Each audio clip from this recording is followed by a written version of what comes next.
ਜਦੋਂ ਨੀਂਦਰ ਪੂਰੀ ਨਾ ਹੋਈ ਹੋਵੇ ਤੇ ਬੰਦਾ ਇੰਜ ਲੱਗਦਾ ਜਿਵੇਂ ਸ਼ਦਾਈ ਹੁੰਦਾ, मतलब चंगा भला बंदा भी नशई लगता।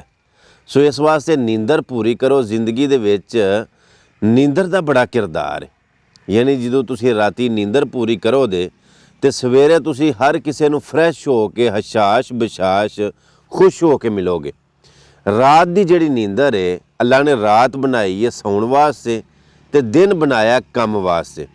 चलो साडियां कईयां जियां दियां मजबूरियां ने कि उन्हां नूं ड्यूटी नौकरी रात दी लभदी है, मतलब सिक्योरिटी गार्ड दी या किसी फैक्ट्री अंदर किसी भी जगह रात की ड्यूटी वो करते हैं, वो तो मजबूरी हुई।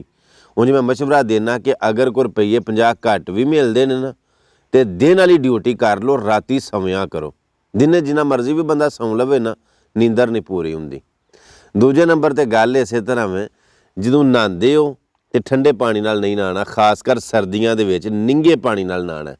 ठंडे पानी के नाल नहाओगे तो जिसम इंज ना जकूड़ कत्ते दा जामद हो जाएगा।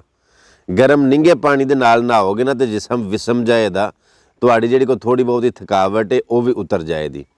ठंडा पानी नहीं पीना, ये नाल एक तो गला खराब हुंदा है, दूजे नंबर पर जो कुछ तुहां खाधा हुंदा है ना, फॉर एग्जाम्पल कोई मतलब थिंदे वाली चीज़, कोई घ्यो वाली आयल वाली, वो जो तुसी गर्म चीज़ कोई खा के ठंडा पानी पींदे हो जां जिवें कोक ठंडी पींदे हो, वो अंदर जाके हर शै जम जाती है, ਉਹਦੇ ਨਾਲ कोलेस्ट्रॉल वगैरह का मतलब जिहड़ा ना मसला बनता है।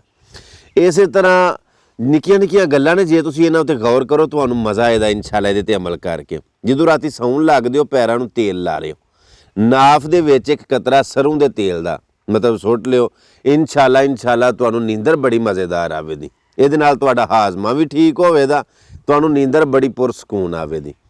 राती कभी भी परफ्यूम ला के नहीं सौना, क्योंकि ਉਹਦੇ ਵਿੱਚ ਕੈਮੀਕਲ ਹੁੰਦੇ ਨੇ, ਉਹਦੇ ਨਾਲ नुकसान ਹੁੰਦਾ, ਸਾਹ ਤੰਗ ਹੋ ਜਾਂਦਾ वगैरह वगैरह, होर भी कई मसले बन जाते हैं। इस वास्ते परफ्यूम नहीं ला के सौना, अतर सेंट ला के नहीं सौना।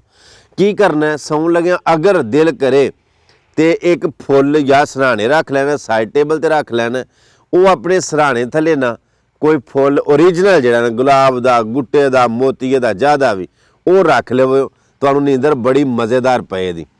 सर्दियों के दिन ने अक्सर लोग गलती ये करते हैं कि कोई अंगीठी बालते हैं या हीटर बालते हैं, तो गलती वो करते हैं कि हीटर लगा रहन देंगे ने, आप ही सौ जाते हैं। वो जो हीटर लगा रहिंदा राती तो वो ऑक्सीजन जिहड़ी है वो खत्म हो जाती है, क्योंकि सर्दियों के दिन लोग दरवाजे बंद करके सौंदे ने, असीं भी बंद करके सौंने।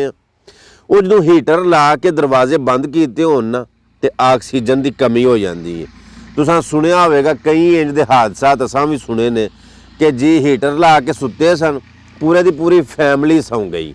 सो इस वास्ते सौन लग्या थोड़ा जिहा ना रोशनदान, थोड़ी जी खिड़की ये खोल के सौना तो हीटर वगैरह बंद करके सौना। जे अंगीठी है कोलियां वाली तो उन्हां कोलियां नूं बाहर कढ छड्डना, फिर सौना, निंगिया हो के सौवो, लेकिन अपनी जिंदगी का बड़ा ख्याल रखो।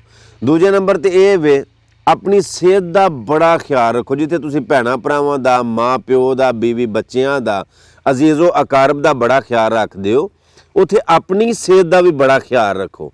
तुहाडा जिहड़ा जिसम है ये अल्लाह की अमानत है, सो इहदा पूरा ख्याल रखो, क्यों जान है तो जहान है। जे गल चंगी लगी होवे तो अगे शेयर लाजमी कर छड़ियो। मिलने एक नवी वीडियो दे नाल, अल्लाह सोहणे दे वाले। अस्सलाम वालेकुम वरहमतुल्लाह।